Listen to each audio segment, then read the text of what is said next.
The topic of the paper is the relationship between moral philosophy, evolutionary theory, and animal ethology, and perhaps game theory, as we had from Ken Binmore, and a range of work in this broad area.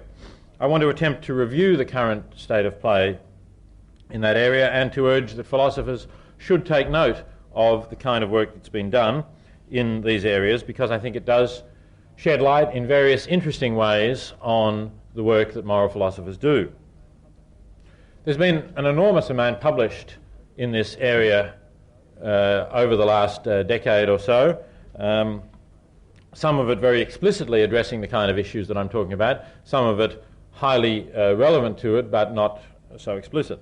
Just among the things that explicitly talk about moral philosophy or morality and evolutionary theory, there are books like Robert Wright's The Moral Animal, Matt Ridley's The Origins of Virtue, James Q. Wilson's The Moral Sense, Frans de Waal's Good Natured, somewhat slightly less directly, I guess, Daniel Dennett's Darwin's Dangerous Idea has a chapter on this issue, and James Rachel's Created from Animals, I think, also deserves mention in this context.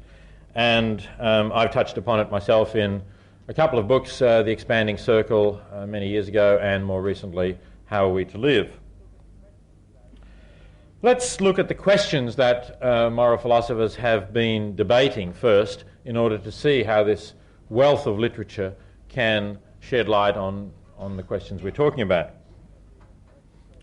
From the beginning of the Western philosophical tradition, moral philosophers have talked about a range of different questions.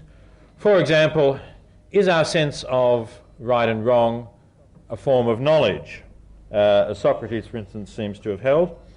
And if so, how do we know what is right and wrong? Or is it perhaps rather a deception imposed upon us by the interests of the stronger, as a view that Thrasymachus famously defended as represented in Plato's Republic?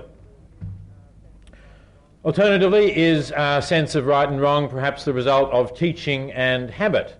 This seems to have been Aristotle's view to some extent. If you want to make someone good, you get them to grow up in a good society, develop the right kind of virtues.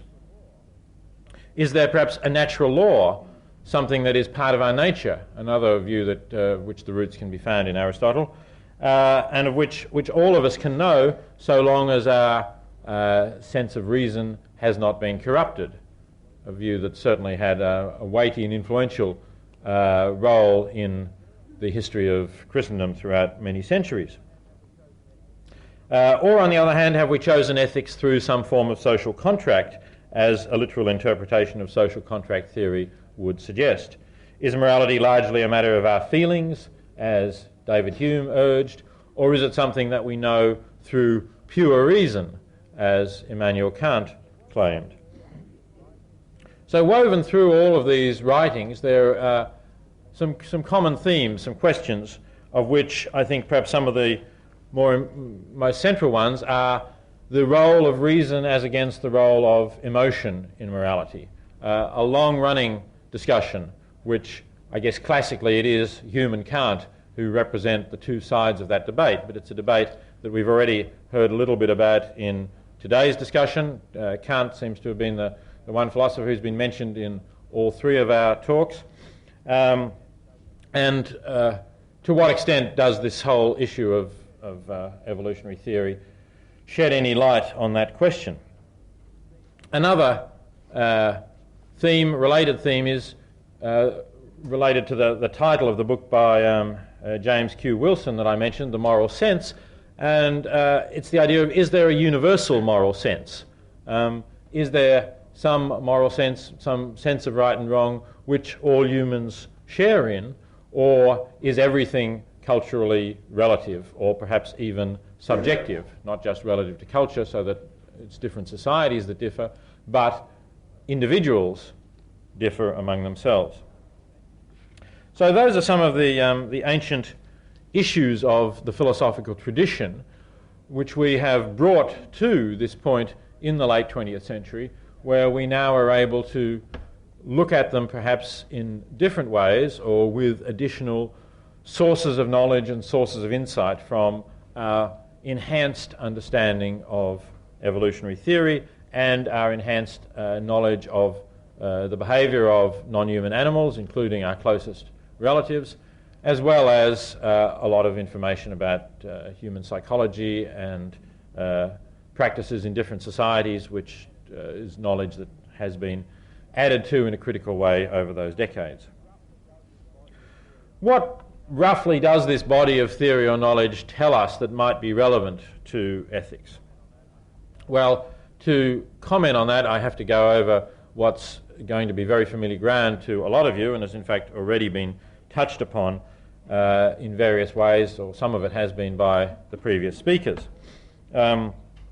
Most importantly, evolutionary theory will tell us that we can expect beings like us, social mammals, primates, human beings, we can expect to have strong senses of kinship, and in particular to feel very strongly towards the protection of our close kin, to feel that their preservation or their welfare or their survival is a very immediate and strong concern of our own.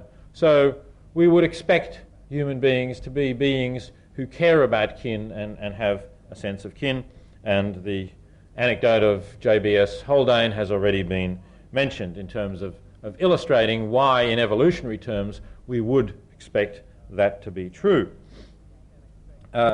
Secondly, we can expect that beings like us will engage in cooperative endeavours, that there will be what is sometimes referred to as reciprocal altruism.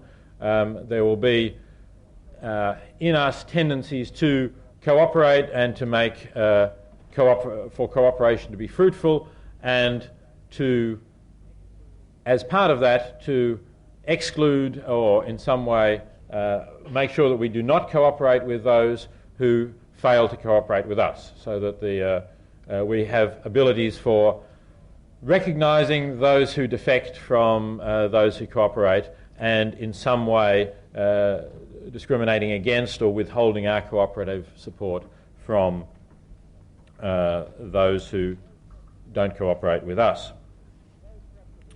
And those perhaps are the crucial things that we would get from evolutionary theory. There may be other things, of course, which come in various other ways, and some of those things have also been talked about. For instance, we may get cultural practices which create a kind of a tribal solidarity of the sort that's been talked about, not by means of group selection, but rather by means of ensuring that there are individual payoffs for going along with the tribal norms, and individual penalties, punishments for violating them. So cultural practices may have a way of imposing group norms and requiring us or making it likely that we will go along with it. That's something that we get not so directly, I guess, from evolutionary theory, but rather from observation of human societies of the sort that has been talked about. Now, a couple of points that I want to make about these things. Firstly, they're not specific to humans. So one debate that has gone on is ethics only a human phenomenon? And philosophers generally have assumed that it is. They've assumed that you can't have ethics outside human beings. And of course, under some definitions of ethics, that may be true. If you take a Kantian view of ethics, that involves a moral will that you recognise that something is your duty because you see it as an implication of the categorical imperative, which you understand as a universal law available only to reason, then I guess there are no non-human animals, as far as we know, who can go through this Kantian reasoning process of recognising what their duty is by understanding that the moral law is universal, and then using this exert their moral will against their passions or desires or whatever it might be in order to act in the only way, according to Kant, that has moral worth. But one might well ask how many humans act in that way as well. So on a more, let's say a more generous, a more all-encompassing view of ethics, then I think we find a great deal of parallel. And here I'm only echoing things that Darwin said long ago in finding continuity, at least, between the things that we find in non-human animals and in humans. But perhaps we can recognise greater continuity than Darwin did because we know a little bit more. So it's not merely things like cooperative relationships, reciprocal altruism that we find in non-human animals, but we even find such things as a sense of, in some way, resentment perhaps, that we can, this is a bit speculative, but we can impute to chimpanzee behaviour when there is a failure to reciprocate. And Frans de Waal talks about one of these examples in Chimpanzee Politics. One chimp is attacked by another, and a third chimp comes to the aid of the second chimp who is attacked and helps to fight off the aggressor. Sometime afterwards, the aggressor attacks the third chimp, the one who came to the aid of the attacked chimp in the previous occasion. The third chimp holds out a hand towards the chimp who she had helped previously, as if to request support in fighting off this attack. The request is unavailing. The second chimp doesn't help, doesn't support it, and after the third chimp has fought off the attack of the first one by herself, she then goes over and chases and hits the chimp who failed to help. It's not too much of a stretch, I think, of the imagination to see a sense of resentment or going on here for the failure to reciprocate. So I don't think what we're talking about is unique to humans, although obviously where we're talking about things that require particularly highly developed capacities, no doubt we are talking about things that we don't find among non-human animals. Secondly, second point that's important to make about this is, although these things like kinship and reciprocal altruism or cooperation seem at first glance to be, not all that crucial to what we talk about as ethics, when you look at it, it's quite surprising how much of ethics comes under that general rubric. And it's also significant, I think, how universal these things are. If you look at what perhaps is still the greatest compilation of cross-cultural information on human morality and the various forms and shapes it can take, that is the great two-volume work by Edward Westermarck called The Origin and Development of the Moral Ideas, published in 1906. You find that he starts off in terms of the most universal things that you can find. And Westermarck, I should say, is not particularly an evolutionary theorist or a Darwinist. In fact, he's really more of an anthropologist, and philosophically, he's a cultural relativist. Nevertheless, he recognizes that the most universal kinds of traits that you can find are, firstly, the obligation of parents to support their children, in other words, exactly what you would expect from kinship relationships, and to dwindling degrees, to diminishing degrees, but still important, other obligations towards kin. And secondly, the norm of reciprocity. As Ken Binmore said, I think a norm that seems to be pretty well universal, the norm of doing good to those who've done good to you or harming those who've harmed you. And that spins out into a lot of other aspects of ethics, including things like obligations of gratitude, which a lot of moral theorists have thought to be very important. Also ideas of punishment, justice in punishment, retribution, all of those things, very central to human morality everywhere, come out of this quite simple evolutionary basis for ethics. So what can we conclude about that as far as some of these great philosophical questions that I've talked about are concerned? Well, we might conclude that we have discovered the origins of the moral sense. The term the moral sense, which, as I said, James Q. Wilson used for his book, is a nice 18th century term for what the philosophers of the moral sense school were talking about, the idea that we have some way of having insight into the nature of morality. I think the greatest of the 18th century philosophers, though, David Hume, wasn't very keen to use the term moral sense because it suggested that the moral sense is I guess a sense like the other senses that we have. And for Hume, of course, the moral sense was implanted in the emotions and feelings and wasn't a sense exactly parallel to the sense of sight or hearing or anything of that sort. I think the conclusions that we've come to from evolutionary theory probably are closer to what David Hume came up with than to other philosophers such as Kant, though I'm going to come back to Kant in a little while. That is the idea that these moral emotions, moral feelings that we have are to a considerable degree natural in us, that they are part of our nature. Hume, of course, couldn't have given them Darwinian explanations, but had some sense that they're part of our nature and that they help us to live together in some way. Probably Hume thought in a more of a social way, more of a kind of group explanation than a modern evolutionary theorist would want. But Hume also thought that some of the virtues are artificial and get inculcated by society, and he included the virtue of justice there.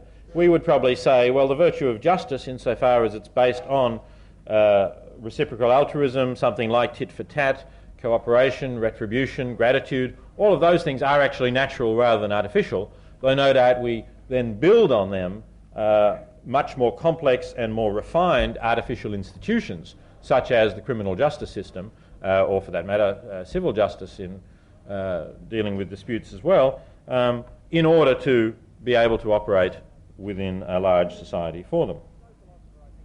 But no philosopher, I think, has a monopoly on truth in this, and you can find certainly things in other philosophers as well that you might want to add to it.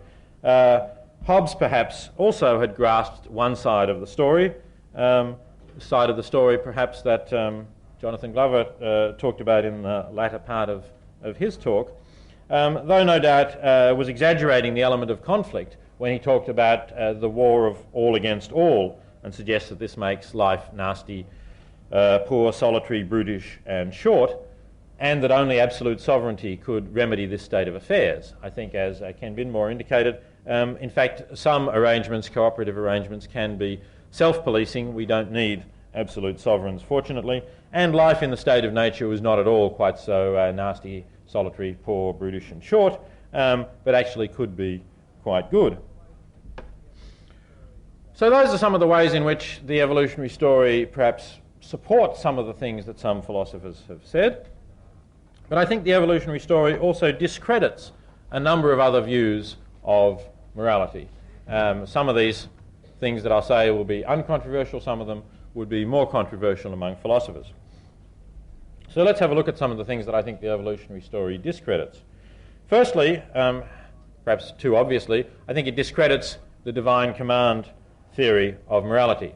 We don't need to believe that morality is a sense of right and wrong comes from the commandments of a divine being. We have a story of the world without a divine being. Of course, we can still believe in evolution and a divine being, as some people do, but we certainly don't need it to explain the origins of morality. Secondly, Aristotelian theories of virtue ethics, I think, are in deep trouble if we take seriously the Darwinian story, because theories of virtue ethics tend to want to find an ethic of virtue in human nature. And they want to suggest that, in contrast to views like mine or perhaps Jonathan's too, the kind of consequentialist view, they have a view that harmonizes our emotions with what we ought to do. It doesn't have this terrible tension between what we ought to do. Say, Jonathan's case, he knows he ought to be a vegetarian, but somehow he just can't bring himself quite to do it. I know we may all know that we ought to give lots and lots of money to famine relief, something Jonathan and I agree on, but probably we both think that we ought to actually be giving more than we are. So there's this tension between our emotions and what we think we ought to do. The virtue ethicists try to get around that by saying that we ought to be virtuous human beings, and that means we ought to act in harmony with our emotions, which is our nature. But in fact, I think evolutionary theory gives you good reasons to believe that our emotions are not always all that nice, and that we don't necessarily think that virtuous action is what is in accordance with our nature. And in particular, it's not necessarily going to lead to what's good for the species. The idea that our nature is somehow evolved so that it's good for the species to be a natural human being is a myth which modern understandings of selection have undermined, because our nature is much more likely to be geared to what's going to replicate our genes than what's going to ensure the preservation or survival of the species. So for that reason, I think virtue ethics is in trouble. It stems from an now refuted Aristotelian view of nature, a teleological view, which I think we have to put behind us. Thirdly, I think the new evolutionary view discredits some forms of relativism, at least. It discredits a form of ethical relativism that is based on a strong claim about descriptive relativism. That is, it refutes the view that says morality varies, ethics varies, every society has its own morality, a different morality in every society. The Eskimos kill their parents, the Kung kill their babies, so it's all different, and therefore it's all relative to culture. And sometimes they want to make an even further illegitimate step, that is, this proves that we ought not to impose our ethics on other cultures. Nice idea, but if it's all relative to culture and our culture has an ethic that says it's great to impose our ethics on other cultures, it doesn't follow that we oughtn't to do it. But in any case, the strong descriptive claims seem to be false. That is, the strong claims for descriptive relativism. If you think that's important to base the idea that ethics is relative to culture, well, at least things like obligations towards kin and the obligations that flow from reciprocity, you ought to admit are universal, and therefore you really ought to accept that they are outside this ambit of cultural relativism. A second form of ethical relativism, not very widely encountered nowadays, that's refuted, I think, is the Marxist view of ethical relativism. It's not clear that Marx really held this, but there's certainly some remarks in both Marx and Engels that suggest it, namely that since ethics varies according to changes in the economic base of society, all ethics is relative, and there really is no such thing as an ethically right view or an ethically objective view, and we should not therefore argue for the future communist society on an ethical basis. We should simply argue that scientifically we know that the laws of history are working towards it. Well, there's a lot of things wrong with that, but I guess one of them is the idea that ethics varies always as the economic base of society changes. It doesn't, in fact, seem to, a lot of these things seem to be common between societies with different economic bases. And fourthly, in my list of ethical views that I believe are discredited by evolutionary theory, I would include those varieties of intuitionism that take our considered moral intuitions as a form of moral knowledge of inherent truths that exist out there in the universe. Why is this discredited? Well, I think it's discredited because a lot of the things that intuitionist philosophers, of whom I guess W.D. Ross is usually cited as the paradigm example of an intuitionist, certainly in the 20th century, a lot of the things that Ross and other intuitionists have said are things that we have intuitive insight to, and have argued that this intuitive insight is a form of knowledge, turn out, not surprisingly perhaps, to be the things that we would expect beings like us to have evolved towards. For example, there's a prima facie duty of gratitude in Ross's list of self-evident prima facie duties. And I think what we understand about evolutionary theory suggests that this may be just simply something that has evolved. It may work quite nicely for various reasons that Ken Binmore has suggested today and others. But this doesn't show that it's an insight into a kind of objective moral truth. We have a quite different explanation of how it's come about. And that explanation, I think, to some extent actually discredits it as a claim about moral truth. It means that we can think more critically and more freely about it. We don't have to assume that things that have come to us out of evolutionary theory are necessarily right. The same may be true about the obligation of kinship towards our children. We understand a lot better now why we think we have an obligation to help our children. And maybe indeed it's a good thing that we do. Maybe society will work better if we all look after our children. But it's not a kind of inherent objective moral truth that you ought to give greater weight to the interests of your child than you do to the child of a stranger. That's something that we might want to reflect upon and think about.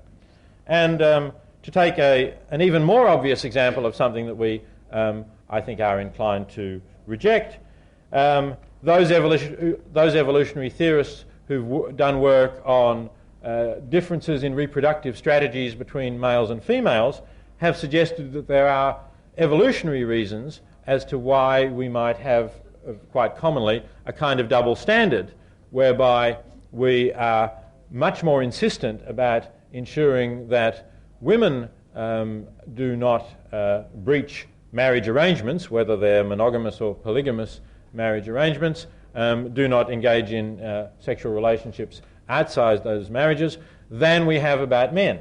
In other words, the traditional double standard, which says that it's fine for men to do this but not okay for women to do it. Well, there's evolutionary reasons in terms of women's different role in reproduction for us to have those rules perhaps, but that's absolutely no reason for us to take them as any kind of objective truth, or to even give them, in this case, I think, any weight once we get to the point where we can control reproduction much more easily through contraception, where if we're uncertain about paternity, we can test paternity in other ways, and so on. So there's a whole lot of things that have happened that maybe here would want us to say much more immediately, no, this is a rule that might be quite widespread, but given that we understand in evolutionary terms where it's come from, we don't want to give it any weight at all.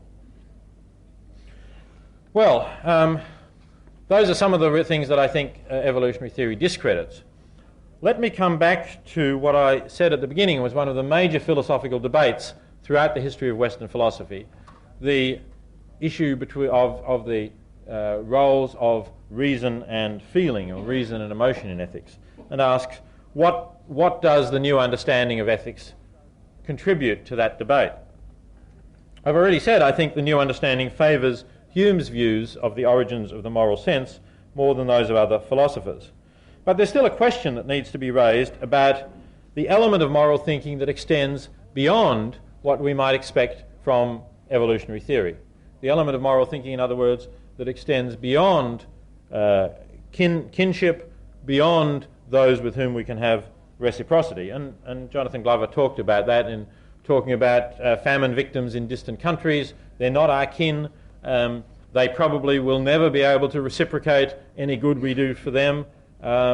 So how is it that we have developed a more universal concept of morality that includes concern for those unrelated strangers who can't reciprocate, or even that includes concern for non-human animals, the sort that we've been discussing? Well, the interesting speculation is whether reason plays a role here, and whether reason takes us beyond the sorts of things that we've been talking about. I think it's possible that it does. I think it's possible that it's some kind of rational reflection on the nature of these other beings that gives us the ability to put ourselves in their place, perhaps, to say that they are beings like us in important ways, that they can suffer like us, and to see that it's relatively easy for us to assist them.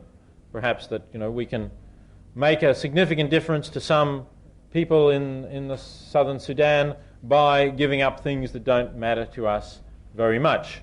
Not buying ourselves that particular luxury that we were thinking of and donating that sum to famine relief. It's easy to see that that's not so important to us as the difference that the aid we can give can make to other people. But of course you might ask, if I'm suggesting that that's something that has come through reasoning or our reasoning abilities, why doesn't evolution select against that? Why isn't that, insofar as there's a gene that leads to that kind of reasoning, why isn't that a gene that fails to replicate itself because it gets us to make sacrifices for others who can't benefit us?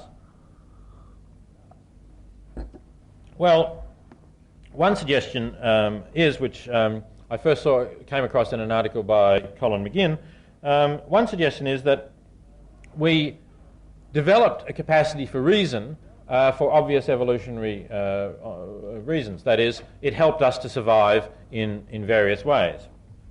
But the capacity for reason puts us into a realm of reasoning which has a certain kind of inherent logic.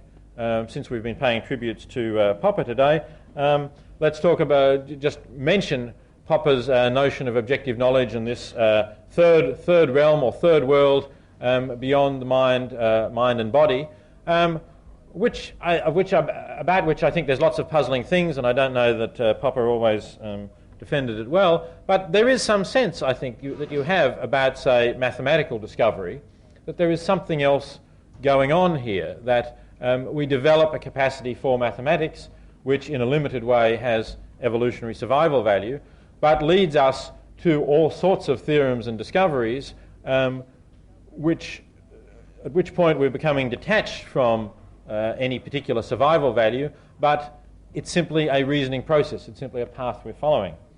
Is it possible also that there is a kind of a path that we're following, an escalator of reason, that once we get on it, takes us to this kind of realization of how others are like us and the suffering of others, which we can't help seeing. And not being able to help seeing it, there's some pressure to do something about it. I just say some pressure. Obviously it's not fully coercive.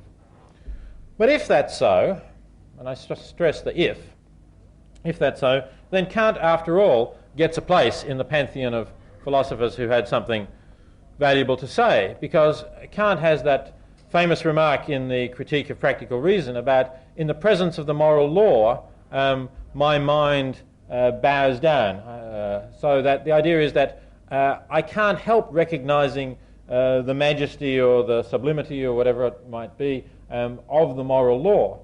Well, I don't want to say exactly that, but perhaps I want to say that if we have certain capacities to reason, we can't help recognizing in some way certain moral arguments or certain moral stances which could be summed up, I guess, in the phrase of Henry Sidgwick, taking the point of view of the universe. That is, the capacity to reason gives us the ability to take this broader point of view than our own and to see what things would be like if we take that point of view.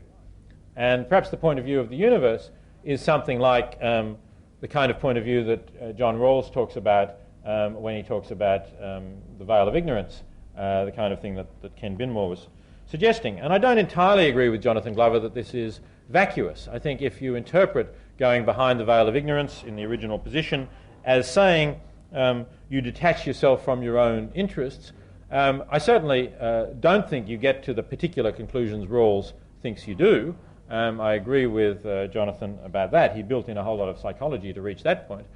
But I think rather actually you get to a kind of a consequentialism based on equal consideration for the interests of all others, because you're looking at their situation, you're putting yourself in the position of all others, to use the kind of language that R.M. Hare used, or to talk about being behind the veil of ignorance, you might actually be any of the others when you emerge from the veil of ignorance.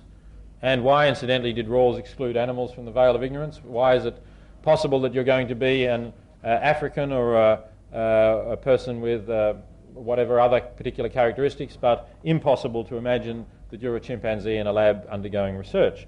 I can't quite see the grounds for that exclusion.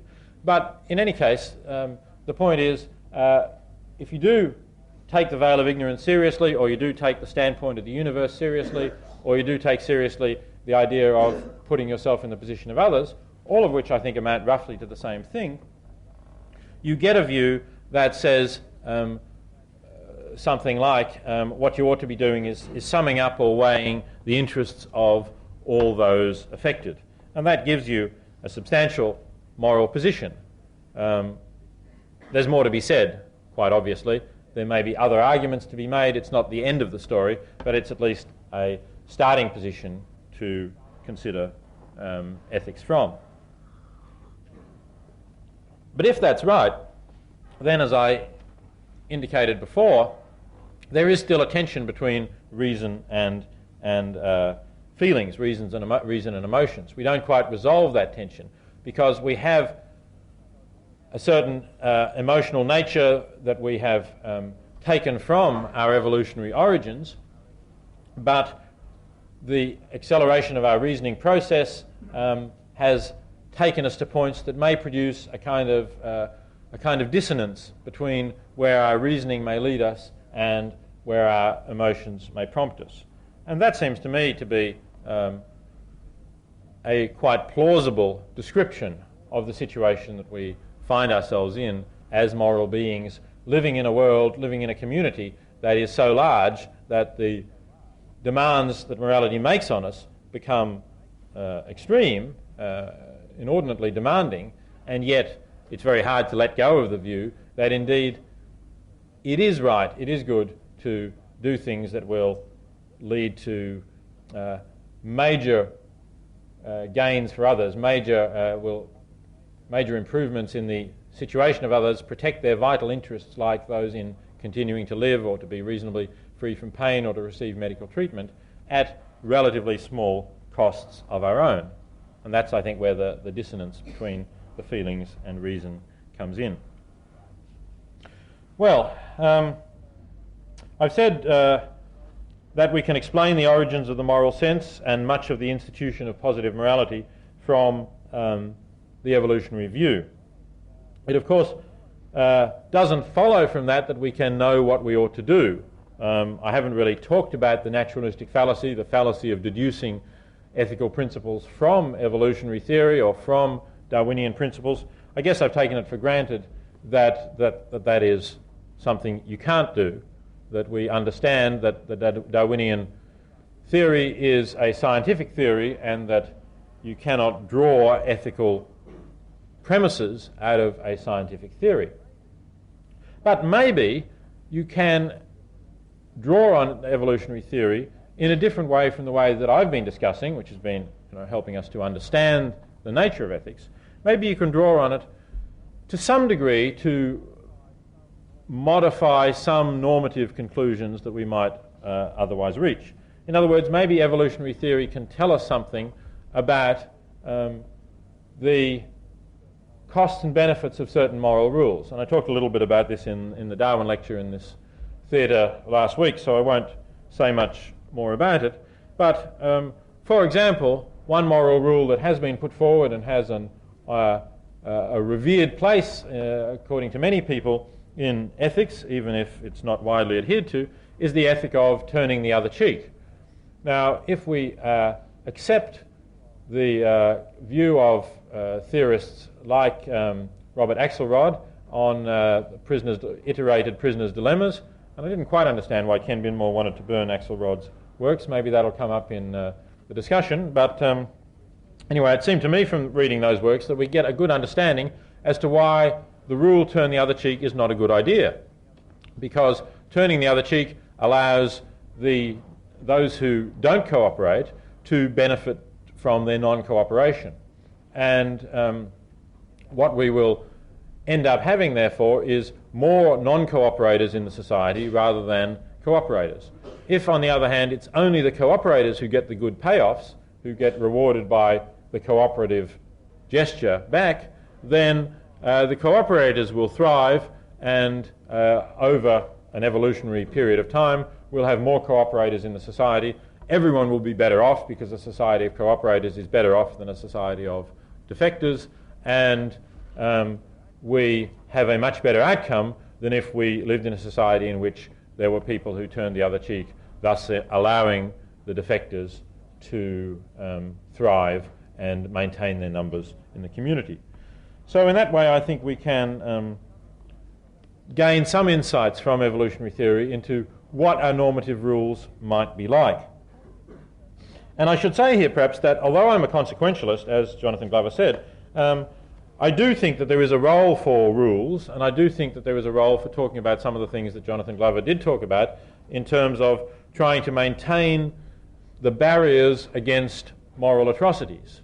And I think it's very good that we should have everyday rules about how not to treat certain people, even if on very rare occasions those rules may not lead to the best consequences. So that we can learn about that darker side of our human nature that Jonathan Glover has been studying for the last few years, and we can see how we can try and put barriers in place to avoid it.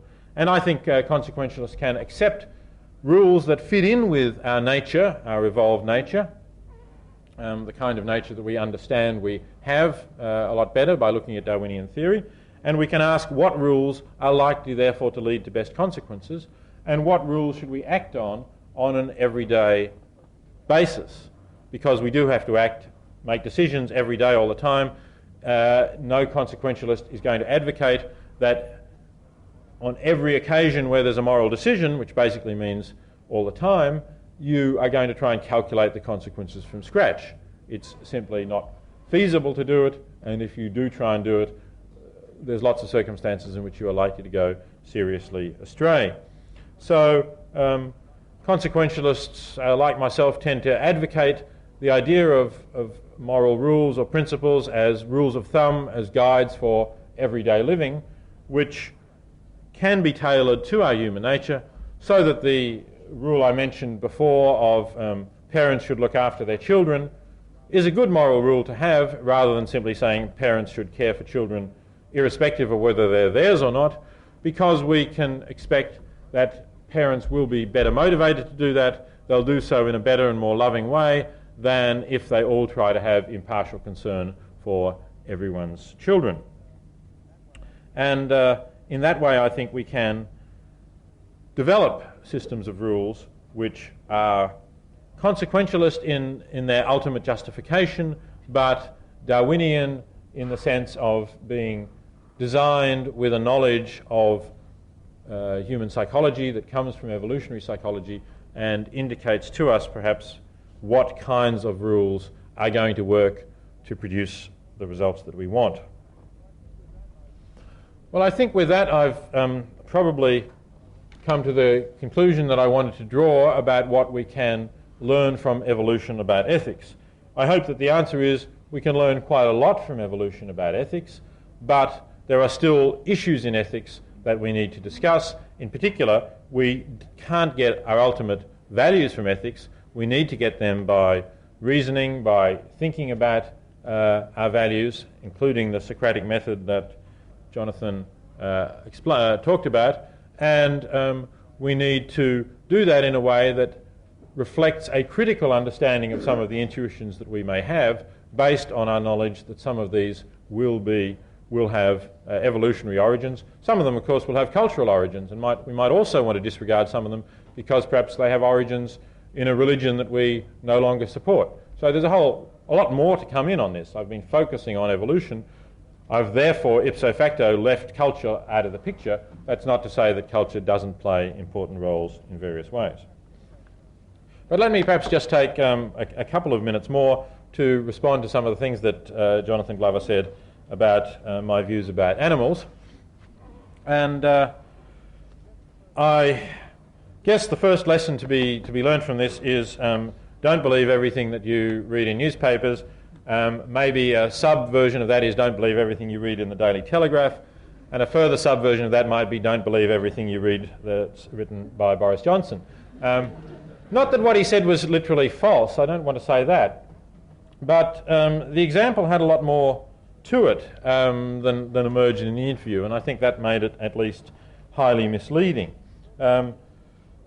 Firstly, I did say that as moral philosophers, as I've just been saying, I think it's in general good to have certain moral rules that might relate to our conduct, and normally those are the sorts of rules that we should recommend to people. So rules about not killing innocent people are in general good rules, but they certainly can have exceptions. The Tony Bland case, I think, is an exception, and perhaps there can be other exceptions as well, but that's not to take away from the value of the original rule.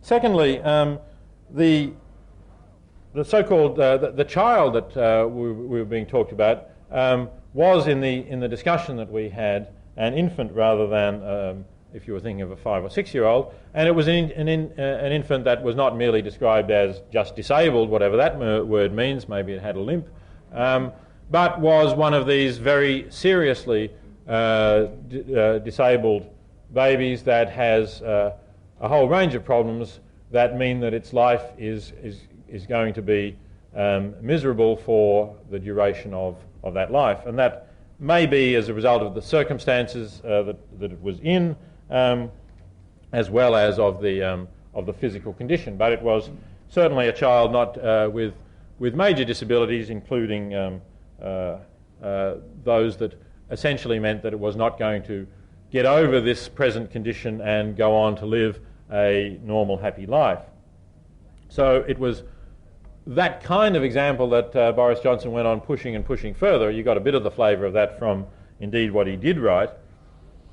But the situation was really one where I think if there'd been no tiger at all, I might have thought that the best thing to do was to kill the baby simply as a compassionate act of euthanasia. The baby was going to have a short life that was going to be full of suffering. So I think there was also no question of some of the things that Jonathan talked about, that is respect for the autonomy of the baby. The baby was not old enough to be an autonomous being. And so it wasn't really essential to my argument that or to my response that the tiger was the last tiger, or even, I guess it would have made sense to say, one of the last pairs of tigers, otherwise it wouldn't have made a lot of difference. But it was a situation where you clearly had one being who was capable of continuing to lead a good life with a whole lot of various kinds of enjoyments in it, and you had another being who was not autonomous, was not more rational than the tiger in any respect, and was going to have a relatively short and miserable life. And I don't know, maybe in the panel, so we can get back to this, I don't know whether Jonathan Glover would still disagree with me that under those circumstances the right thing to do could be to kill the baby to save the tiger. If not, I guess speciesism runs deeper than I'd thought, even in philosophers. But let me just say a little bit more about consequentialism and the issue between Jonathan Glover and myself about pluralism and the form of consequentialism that I hold. I think that there is it's worthwhile distinguishing between at least three versions of consequentialism. One is the classic hedonistic version of utilitarianism, the Benthamite version, to which Jonathan referred. The goal here is pleasure in the absence of pain, and we're thinking just of that goal. Then there is the pluralist version of consequentialism that Jonathan Glover wanted to talk about, where there's a range of different values, of which perhaps pleasure in the absence of pain is one, autonomy might be another. There may be other principles such as respect for equality. I'm not sure how that comes quite into the calculus, but there's a number of principles that in some way you feel are the sorts of principles that you can maximize, and what you try and do is to act so as to produce the consequences that best maximize that. There's a third view that has been quite popular among moral philosophers over the last few years, and that's preference utilitarianism. Now, preference utilitarianism is a view that says what we want to maximize is the satisfaction of preferences and minimize the frustration of preferences. And there's various versions of this too, which might differ as to whether it's important that this satisfaction and frustration be conscious experiences. That's the version of preference utilitarianism that's relatively close to hedonism, or the version of preference utilitarianism that says, no, if you have preferences, it doesn't matter whether you know that they're satisfied or not, whether you experience their satisfaction. You might have a preference such as that the novel on which you're working be published, even though you might know that you are dying and will never see that it's published, and your life will be better if the novel that you've spent your last few years working on is published, rather than if after you die someone says, oh, what's all this rubbish, and kicks it into the waste paper basket, and that's the end of it. Now, there's a range of different views, but it's a single view in the sense that it has a single and coherent thing that it values, and that is preferences, or what is preferred, the states that are preferred. So I don't think it's right to say that it's the sort of the bear hug view that simply embraces any objection. I accept that there are utilitarians or consequentialists who do swallow any objection, but I think this is a coherent view that tells us what kinds of things we might value and what kinds of things we might not value, and is distinct from both of those versions. And I think it's more plausible than the hedonistic view, and it also perhaps gives us an answer to some things like the experience machine, because I might have preferences to experience reality, the kinds of preferences that Jonathan talked about, to have real relationships. I might have a preference to be a movie director in Hollywood, not just to feel what it's like to be a movie director in Hollywood. And if so, then that gives me a reason why I wouldn't go into the experience machine. So I think it's a strong view, stronger than the hedonistic view, and more coherent, gives you a better account of what you're supposed to be deciding on the basis of than a pluralistic form of consequentialism. So let me conclude with that. I think the preference version of utilitarianism can be something that is certainly consistent with the view of ethics that I've been putting forward, comes from that universal standpoint, as I've said, that takes account of everyone's interests, but obviously is not in any sense deducible from it or implied from it. So the whole area of ethics and those discussions remain open. Evolutionary theorists have added a lot to what moral philosophy can do and how we can think about what we're doing. Fortunately, it hasn't put us out of work altogether. Thank you.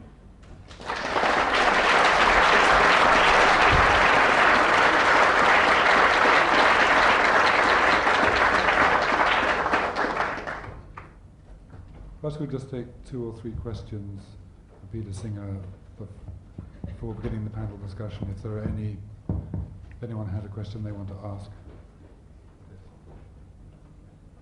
Oh. You first.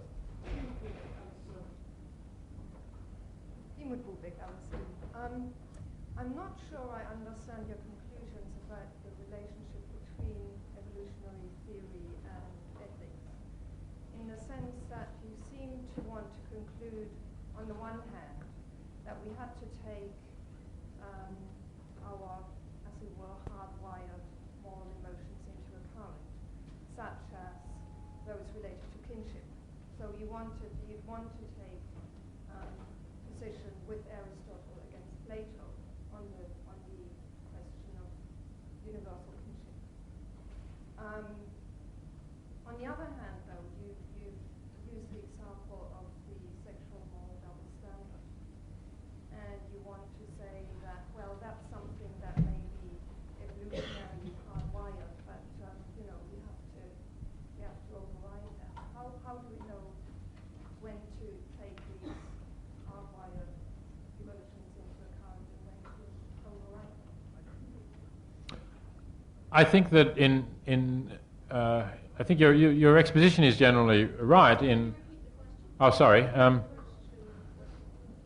The question went something like this. The questioner asked about the relationship between evolutionary theory and ethics on my view, and pointed out that on the issue of kinship, I had gone with the view that kinship is somehow hardwired, to use the questioner's term, into our nature, our emotions, and I'd said that we should go along with the idea of parents looking after their kin, that we should accept that kinship was something that we should promote or regard as an ethical obligation for parents to look after their kin.